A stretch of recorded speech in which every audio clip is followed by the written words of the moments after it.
దేవుని పరిశుద్ధ నామానికి వందనాలు. ఈ యొక్క సమయమందు ప్రార్థన చేసుకొని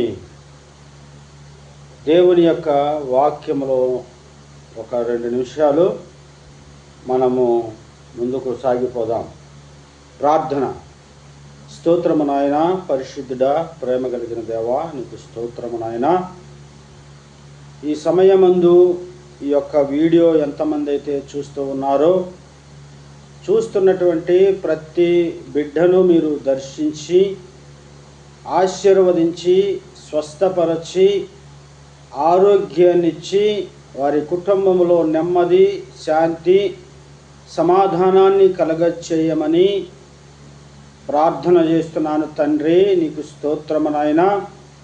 అదేవిధంగా ఈ సమయమందు ఏ వాక్యమైతే నాయన మేము వినాలని ఆశపడుతున్నామో ఆ వాక్యము నాయన నాలో ఉండి ఈ వీడియో చూస్తున్న ప్రతి బిడ్డతో మీరు మాట్లాడమని యేసు నామములో ప్రార్థన చేసి అడిగి వేడుకొనుచున్నాను తండ్రి.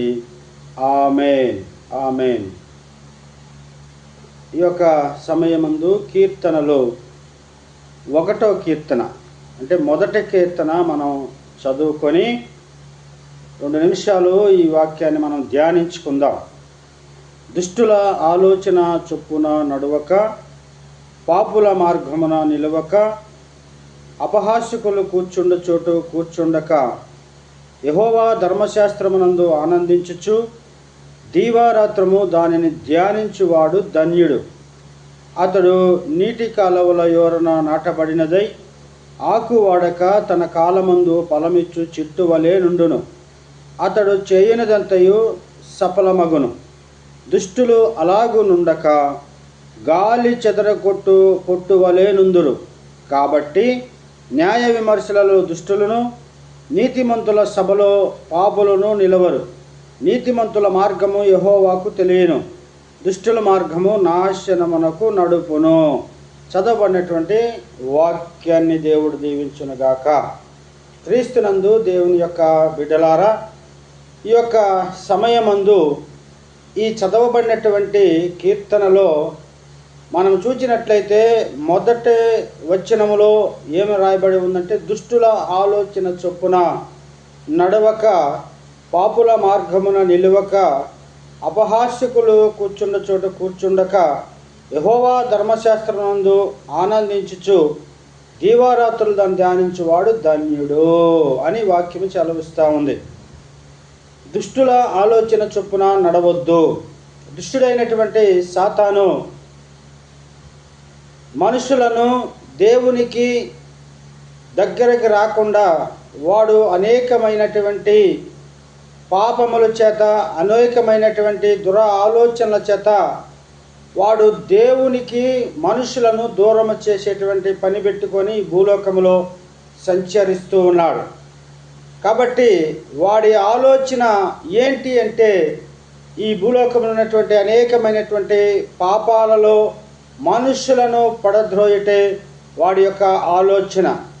కాబట్టి క్రీస్తునందు దేవుని యొక్క బిడ్డలారా, యేసుక్రీస్తు ప్రభువుని నమ్ముకున్నటువంటి మనము యేసుక్రీస్తు యొక్క ఆలోచనల ప్రకారంగా ఆయన మార్గంలో నడవాలి తప్ప ఆ దుష్టుడైనటువంటి అపవాదైనటువంటి సాతాను యొక్క ఆలోచనల ప్రకారంగా మన అనుదినము, మన నడవడిక, మన ప్రవర్తన ఉండకూడదని నేను ప్రభువు పేరిట నేను మీకు మనవి చేస్తూ ఉన్నాను. ఈ కీర్తన రాసినటువంటి దావీదు యొక్క ముఖ్య ఉద్దేశం ఏంటంటే, దావీదుకు అబ్షలోము అనేటువంటి ఒక కుమారుడు ఉన్నాడు.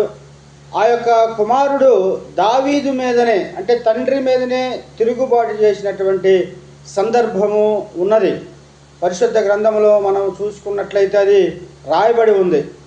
ఎందుకు అని అంటే కనుక, తండ్రి మీద తిరుగుబాటు చేసి తను ఆ దావీదు ఏ రాజ్యానికైతే రాజుగా ఉన్నాడో ఆ యొక్క రాజు అనేటువంటి ఆ స్థానాన్ని అబ్షలోము తీసుకోవాలని ఆలోచన చేసి దావీదు మీదే తిరుగుబాటు చేసినటువంటి ఆ యొక్క విషయాన్ని మనము గమనించవచ్చు పరిశుద్ధ గ్రంథములో.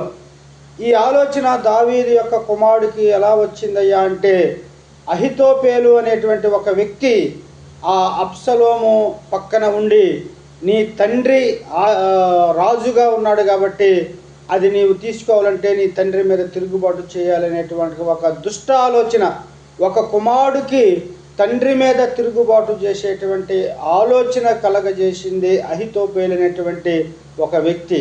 ఆ యొక్క ఆలోచన ఏంటయ్యా అంటే అది దుష్టుడి యొక్క ఆలోచన, అంటే సాతాను యొక్క ఆలోచన. ఒక కుమారుడు తండ్రి మీద తిరుగుబాటు చేస్తున్నాడంటే ఏంటి ముఖ్యమైనటువంటి ఉద్దేశం? అది దుష్టుడి ఆలోచన. ఆ దుష్టుడు ఆలోచన చొప్పున నువ్వు నడవద్దు నా కుమారుడా అని దావీదు చాలా స్పష్టంగా ఆయన మనస్సులో ప్రేరేపణ ఆలోచన కలిగి ఈ యొక్క కీర్తన మనకు రాసి ఉన్నాడు. అయితే ఆయన కుమారుడు ఆయన మీద తిరుగుబాటు చేసిన సందర్భంలో ఆ యొక్క కీర్తన మన కొరకు రాసి ఉన్న ఇప్పుడు దావీదు కుమారుడు విషయాలు మనం గుర్తు చేసుకోవటానికే అనుకున్నాము. కానీ ప్రాముఖ్యంగా ఏంటంటే మన తండ్రి అయినటువంటి దేవుడైనటువంటి యేసుక్రీస్తు ప్రభువుని నమ్ముకొని ఆయన బిడ్డలముగా మనము ఆయనను వెంబడిస్తూ ముందుకు కొనసాగిపోతున్నటువంటి మనకు ఆయన సంఘానికి వెళ్లకుండా, అంటే ఆయన మందిరంలో ఉండకుండా, ఆయన వాక్యాన్ని చదవకుండా, ఆయనకు ప్రార్థన చేయకుండా, ఆయనకు వ్యతిరేకమైనటువంటి ఆలోచనలు కలగజేసేది ఎవరయ్యా అంటే అపవాదైనటువంటి సాతాను. కాబట్టి వాడి ఆలోచనల చొప్పున మీరు ఏ రోజు కూడా నడవద్దు అని దేవుని వాక్యాన్ని బట్టి మనము తెలుసుకోవాలి దేవుని యొక్క బిడ్డలారా. అంతేకాదు పాపుల మార్గమున నిలవక. పాపుల మార్గం ఎక్కడుంది అంటే పాపులందరూ కూడా ఎక్కడికి వెళ్తారంటే నరకంలోనికి వెళ్తారు. ఆ నరకంలోకి వెళ్ళేటువంటి మార్గంలో నువ్వు ఉండొద్దు. జాగ్రత్తగా చూసుకో, నీ ప్రవర్తన జాగ్రత్తగా చూసుకో, నీ ఆలోచన జాగ్రత్తగా చూసుకో అని ఇక్కడ వాక్యంలో మనం చూస్తాం. అంతేకాదు అపహాస్యకులు కూర్చున్న చోటున కూర్చోండక. అపహాస్యకుడు నీ దగ్గరకు వచ్చి నీ సంగతులన్నీ కూడా తెలుసుకుంటాడు. నువ్వేదో వచ్చి నాకు మంచి అడుగుతున్నాడులే అని చెప్పి ఉన్నదంతా చెప్పేసుకుంటావు, నీ మనసులో ఉండేదంతా చెప్పుకుంటావు. నువ్వు చెప్పిన తర్వాత విన్నటువంటి వాడు ఏం చేస్తాడు అంటే కనుక వెళ్ళి అనేక మంది దగ్గరికి వెళ్ళి నీ గురించి అక్కడ ప్రసారం చేసేటువంటి వ్యక్తి. అలాంటి వ్యక్తి ఎక్కడైతే ఉన్నాడో చూసుకో. దగ్గరకు వచ్చి ఏంటయ్యా నీ పరిస్థితి ఏంటి, నేనున్నా అని చెప్పు అని చెప్పేటువంటి ఒక దుష్ట ఆలోచనతో ఈ చేత అన్ని చెప్పించుకొని బయట అందరికి ప్రసారం చేసేటువంటి వ్యక్తి ఎవడయ్యా అంటే అపహాస్యకుడు. నువ్వెవరికి చెప్పుకోలేనటువంటి సంగతులు కూడా వాడికి చెప్పుకుంటే వాడు ఏం చేస్తాడంటే పోయి వాడికి జరిగిందంట అని చెప్పి నీ మీద లేనిపోని అన్ని కూడా చెప్పి నిన్ను అపహాస్య పాలు చేసేటువంటి వ్యక్తి. కాబట్టి అలాంటి వాడికి నీ విషయాలు ఏవి చెప్పకో. అసలు వాడు కూర్చుండే చోట కూర్చోండబాకు. వాడు అక్కడ ఉన్నాడంటే నువ్వు పక్కకి తొలగిపో. నువ్వు చెప్పుకోవాల్సింది ఎవరికయ్యా అంటే దేవాతి దేవుడైనటువంటి యేసుక్రీస్తు ప్రభు. ప్రార్థన ఆలకించే దేవుడికి నువ్వు ప్రార్థన చేసుకో. నీ సమస్య ఏంటో ప్రార్థన చేసుకో, నీ ఇబ్బంది ఏంటో ప్రార్థన చేసుకో, నీ కష్టం ఏంటో ప్రార్థన చేసుకో, నీ బలహీనత ఏంటో ప్రార్థన చేసుకో. నీకున్నటువంటి సమస్తాన్ని జాగ్రత్తగా విని తీర్చటానికి నీకు సహాయం చేసేటువంటి వారు ఎవరంటే కేవలం ఒకే ఒక్క దేవుడు యేసుక్రీస్తు ప్రభు అని నేను మీకు ప్రభు పేరిట మనవి చేస్తూ ఉన్నాను. మనుషులు నీ మాటలు విని నీ గురించి విని అవన్నీ కూడా నిన్ను అపహాస్యపాలు చేసేటువంటి విధంగా అనేక మంది దగ్గర ప్రసారం చేసేటువంటి వ్యక్తులు ఉన్నారు. కాబట్టి నువ్వు అలాంటి వారి జోలికి వెళ్ళొద్దు. ఇక్కడ చాలా స్పష్టంగా దుష్టుల ఆలోచన చొప్పున నడవకు, పాపుల మార్గంలో నిలవకు, అపహాస్యకులు కూర్చున్న చోట నువ్వు కూర్చుండక. ఏం చేయాలి అంటే యెహోవా ధర్మశాస్త్రమునందు ఆనందించుచు దేవారాత్రులు దాన్ని ధ్యానించేవాడు ధన్యుడు. నువ్వు ఈ యొక్క విషయాన్ని గుర్తు చేసుకో. ధర్మశాస్త్రము దేవుని వాక్యం. ఆ వాక్యాన్ని చదువుతూ ధ్యానించి దాంట్లో ఆనందించు, దాంట్లో సంతోషించు, దాంట్లో ప్రార్థన చేసుకో. ఈ ప్రార్థన, ఈ వాక్యము, ఈ జీవితం ఎప్పుడైతే మనకు ఉంటుందో తప్పనిసరిగా మనం ప్రతి విషయమందు మనం దేవుని యొక్క సన్నిధిలో జాగ్రత్తగా ఉన్నప్పుడు తప్పనిసరిగా దేవుడు మనకు సహాయం చేసేటువంటి దేవుడు అని ఈ యొక్క మొదటి కీర్తనలో మొదటి వచనాన్ని బట్టి నేను మీకు ప్రభువు పేరిట మనవి చేస్తూ ఉన్నాను. ఇంకా అనేకమైనటువంటి విషయాలు కింద రాయబడి ఉన్నటువంటి సంగతులన్నీ కూడా మనం క్రమముగా మనం ఇవి క్రమంగా విందాం.